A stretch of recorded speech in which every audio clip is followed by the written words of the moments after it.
Bonjour à tous. Aujourd'hui, on va s'intéresser à cet exercice-là. Et en fait, ça va être un prétexte pour tourner autour des équations matricielles polynomiales, comprendre leur résolution et en fait donner la méthode, parce que c'est très méthodique ce genre de résolution. Alors c'est un exercice qui est tombé à Centrale, que quelqu'un m'a rapporté. Il y avait une deuxième question, donc il y avait la première question et une deuxième question que la personne n'a pas pu traiter. Elle l'a donc oublié, donc voilà, on se contentera de ça, mais on verra que en 30 minutes, pour quelqu'un qui ne sait pas en faire, en fait, on peut vite tourner autour du pot, écrire des banalités et au final ne jamais avancer, euh, ou bien écrire de grosses bêtises. C'est pourquoi il faut être très méthodique face à ces équations. Donc je vais commencer par me présenter. Donc cette année j'étais en 5 en classe de psy et à l'issue des concours j'ai pu intégrer Centrale Supélec et aujourd'hui je vais apporter une proposition de correction mais surtout développer la méthode parce que c'est pas l'exercice en tant que tel qui est important. Alors on va faire une analyse de l'énoncé. La première chose à remarquer c'est qu'on a une équation de type polynomial car ici en fait on a un polynôme en x, on va faire px qui est égal à une matrice A. Voilà. Sauf que ici, on manipule pas des scalaires, mais des matrices.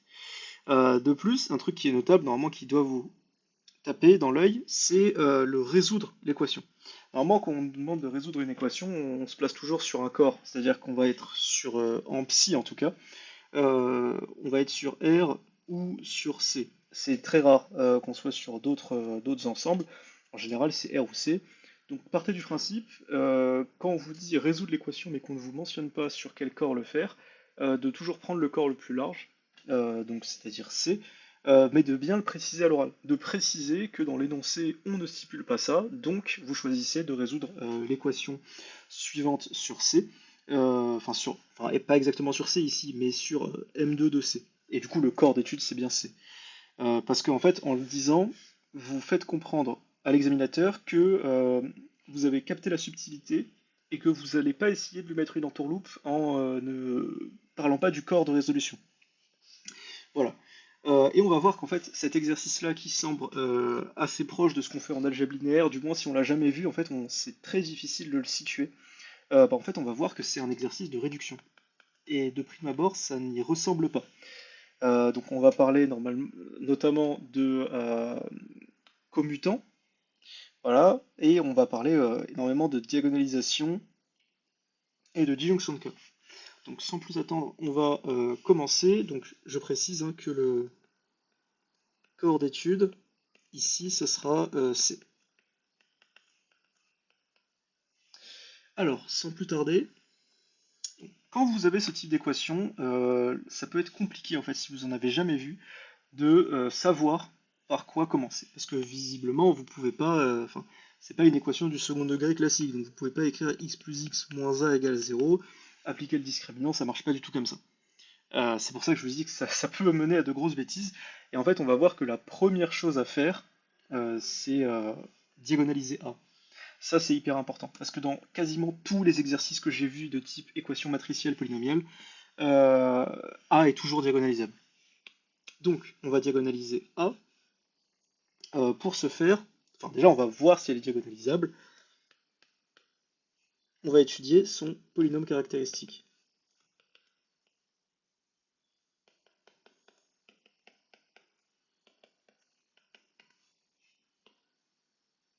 Voilà, donc je vous épargne les calculs, c'est pas le truc le plus intéressant. On trouve t fois t-2, donc ça a bien deux valeurs propres distinctes. Euh, A étant une matrice de taille 2, par conséquent, A est diagonalisable. Et son spectre,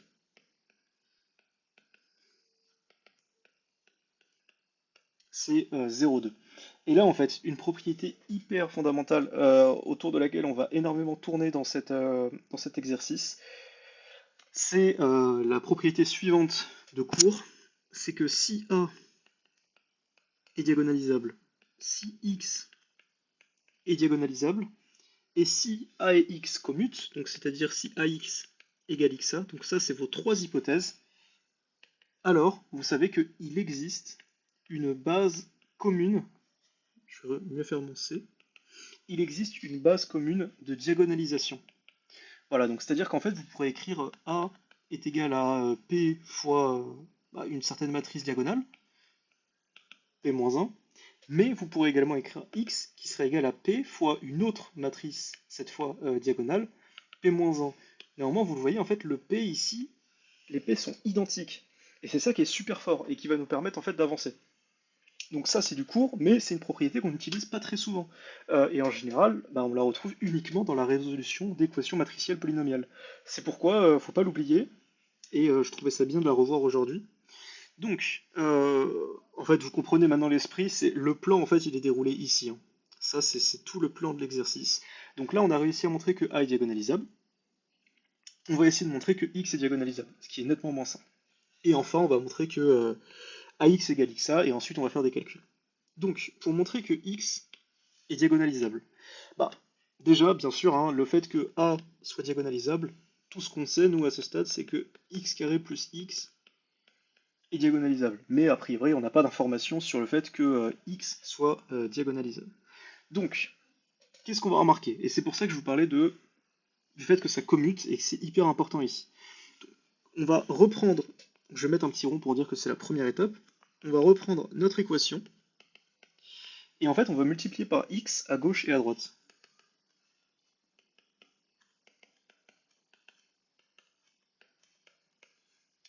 Donc là, j'ai multiplié à gauche, et si je multiplie à droite, on obtient exactement la même chose, parce qu'en fait on a ces deux quantités-là qui sont égales. Par conséquent, on sait que AX est égal à XA. De ce fait, A et X commutent. Et ça va être une information cruciale pour montrer que X est diagonalisable. Enfin, du moins, c'est ce que j'ai trouvé. Alors, donc, à ce stade-là, on sait que le spectre de A, c'est 0 et 2. De plus, on sait que la somme des dimensions des sous-espaces propres, donc pour lambda dans le spectre de A, dimension de E lambda A, est égale à 2. On a deux valeurs propres, par conséquent, 0,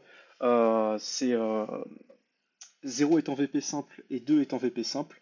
On sait que en fait, les sous-espaces propres associés aux valeurs propres 0 et 2 sont des droites vectorielles, donc de dimension 1. Et ça, c'est super important. Donc maintenant qu'on a montré AX égale à XA, on peut dire par exemple, je vais repasser au stylo, que E0 de A, c'est égal à vect de V, vect de V, mettons. Et que E2 de A, c'est égal à vect de U. Donc on va commencer par E2 de A. Et on va s'aider en fait de cette égalité-là. Donc cette égalité-là, si jamais on la multiplie à droite par U, qu'est-ce qui se passe? Alors on a AXU qui est égal à XAU. Or, on sait que U est vecteur propre de A pour la valeur propre 2. Par conséquent, AU, c'est égal à 2U. Voilà. Et donc, finalement, qu'est-ce qu'on a montré? Et c'est pour ça que je vous disais, le fait que ce soit des droites vectorielles ici, c'est super important.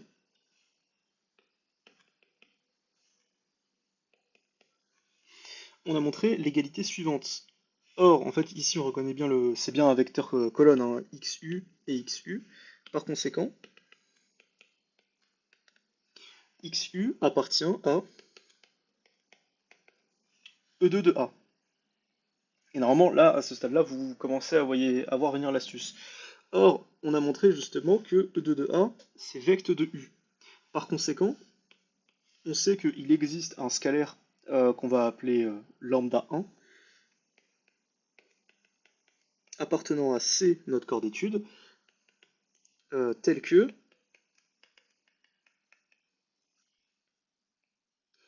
XU est égal à lambda 1U. Et là, en fait, c'est fort, parce que qu'est-ce qu'on a fait? On a montré que U est vecteur propre pour X associé à la valeur propre lambda 1.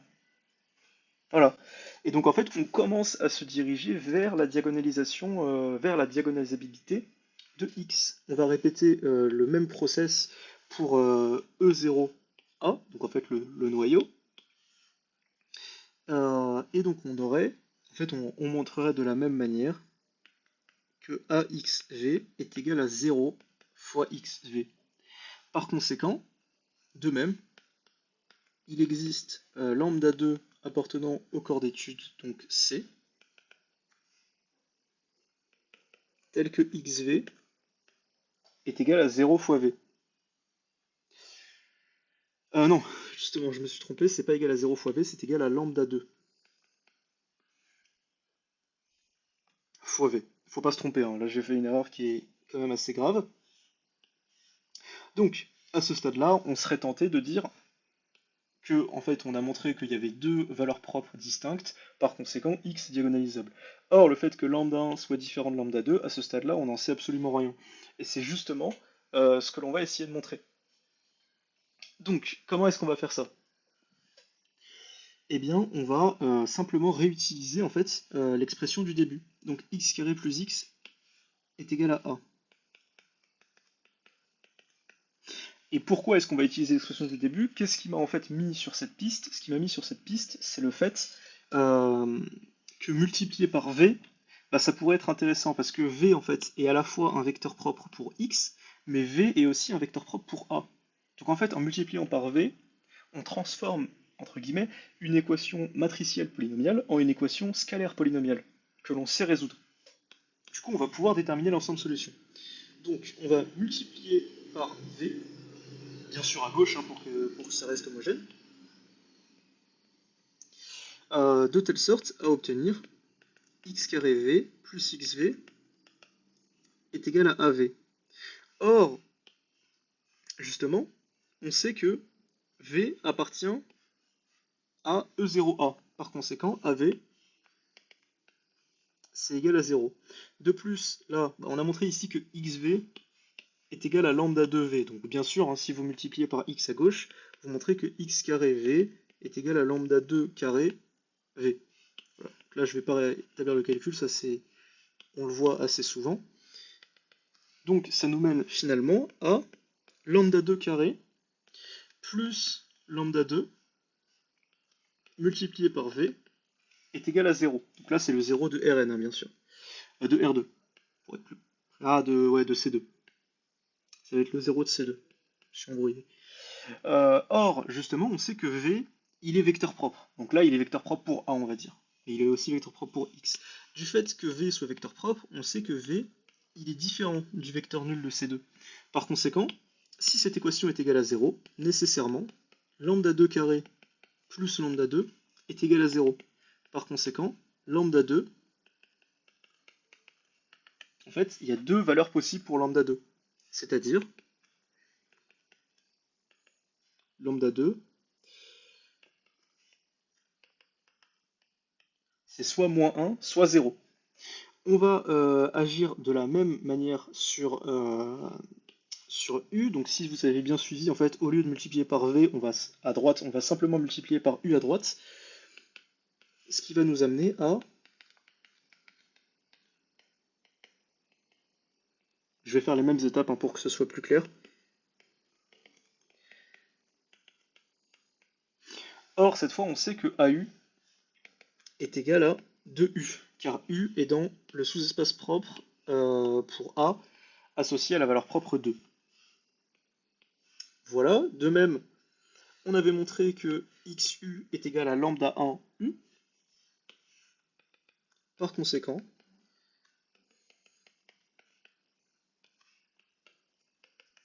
et là encore une fois c'est le même raisonnement, on sait que U est vecteur propre pour la valeur propre 2 pour A.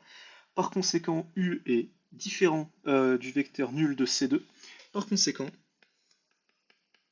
on se ramène en fait, comme je vous disais, à une équation polynomiale de degré 2, que cette fois on sait résoudre. Voilà. À ce stade-là, bon, moi j'ai résolu à la calculatrice. Le jour de l'oral, vous n'aurez pas la calculatrice. Enfin, si, à Centrale, vous l'avez. Mais ouais, ça aussi important, petit interlude sur la calculatrice. En fait, le jour de l'oral, vous l'avez. Faut l'amener, hein, faut la poser sur la table. Néanmoins, le jury se réserve le droit en fait de vous demander de résoudre le calcul à la main. Voilà. Il peut vous dire résolvez-le à la main et dans ce cas-là, il n'y a pas de calculatrice, bien que vous l'ayez amené. Donc ça peut être intéressant avant les oraux de refaire un peu de calcul, hein, parce que ça serait dommage d'étaler un raisonnement sur plusieurs minutes et de se retrouver bloqué sur une équation de degré 2. Donc voilà, entraînez-vous au calcul, ça mange pas de pain et ça peut tomber dessus même à Centrale. Vous dites pas j'ai la calculatrice donc c'est bon, c'est fini. Et donc cette équation, quand on la résout, on voit que lambda 1 appartient à moins 2, 1. Donc on voit bien entre ces deux ensembles qu'il n'y a pas d'éléments en commun. Par conséquent, on peut affirmer que lambda 1 est différent de lambda 2. Par conséquent, la dimension... Non, je me suis trompé, c'est le cardinal. Le cardinal du spectre de X est égal à 2. Or, la... X est une matrice de taille 2. Par conséquent, X est diagonalisable. Et donc ça, c'est un peu le gros du boulot. C'est pour ça que cet exercice-là, je le trouve un peu piégeux dans le sens où, quand on vous le donne de cette manière-là, celui qui n'a jamais fait d'équation matricielle polynomiale est vraiment perdu. Parce que on peut pas en déduire comme ça que ce sera un exercice de réduction. Comme vous voyez, en fait, là jusqu'ici, on n'a parlé que de spectre, de polynôme caractéristique, de diagonalisation. C'est de la réduction en fait, mais c'est pas évident. Et surtout, c'est vraiment implicite, quoi. Donc x est diagonalisable. On va faire un point sur ce qu'on avait dit au début. A est diagonalisable, ça c'est ok, on l'a montré rapidement vu qu'on a l'expression explicite de A. X est diagonalisable, plus dur, hein. On a vu qu'il fallait en fait passer euh, par le fait que ça commute et ensuite multiplier à droite par un vecteur propre pour A. Enfin voilà, c'est pas le truc le plus simple, c'est un peu l'étape compliquée. Et enfin, le fait que ça commute, bah ça faut simplement y penser. Donc si on fait dans l'ordre, c'est 1, 2, 3. Une fois que vous avez ça, vous êtes assuré qu'il existe une base commune de diagonalisation pour A et X. C'est-à-dire, encore une fois, à ce stade-là, on ne connaît pas les expressions de lambda 1 et lambda 2. Donc je vais mettre un autre petit cercle, voilà, pour signaler qu'on passe à la troisième étape. Euh, il existe une base commune de diagonalisation pour A et X, ce qui signifie que X, on va pouvoir l'écrire P, lambda 1, lambda 2, 0, 0, P-1, et A, cette fois A, on connaît ses valeurs propres, on va pouvoir l'écrire P, 0, 2, P-1. Et donc là, cette fois, on va revenir à ce qu'on avait, c'est-à-dire cette équation-là, l'équation de base, hein, finalement, et on va développer à l'aide des expressions qu'on a réussi à montrer. Donc là, je vous épargne le calcul, mais bien sûr, un x carré, quand vous avez x qui s'écrit de la sorte, en fait, x carré, c'est simplement cette matrice-là au carré. Vu qu'elle est diagonale, bah, c'est les coefficients diagonaux au carré.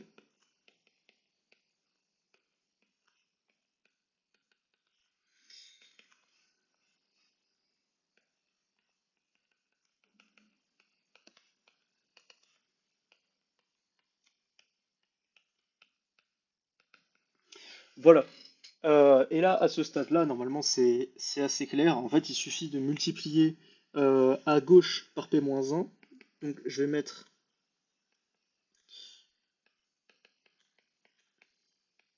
On multiplie par P-1 à gauche et on multiplie par P à droite.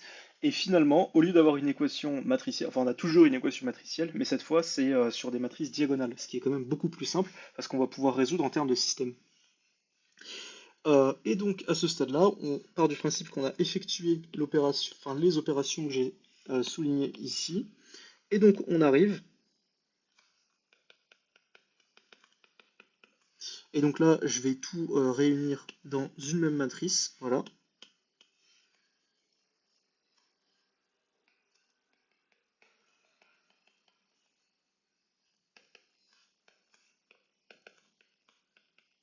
Qui est égale à la matrice nulle de C2. Ça, on sait le résoudre, hein, parce qu'on va résoudre en fait deux équations qui ne sont pas couplées. Donc lambda 1 carré plus lambda 1 est égal à 0. Donc ça nous fait que lambda 1 est égal à moins 1 ou lambda 1 est égal à 0. Et enfin, lambda 2, bah en fait là on avait déjà résolu on avait déjà résolu cette équation et on avait trouvé l'ensemble solution suivant. Donc lambda 2, je vais quand même le réécrire pour la forme.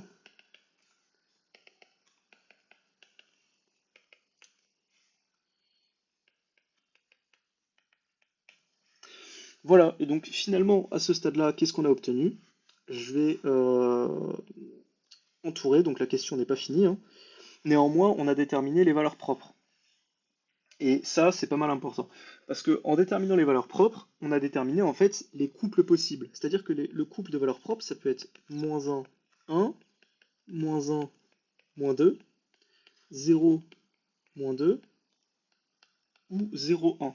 Et en fait, pour tous ces couples-là, maintenant, ce qu'il vous suffit de faire, vu qu'on avait écrit que x c'est égal à p fois lambda 1, la matrice diagonale, fois p-1, vous déterminez p, et à partir de là, vous avez simplement à multiplier, et c'est fini.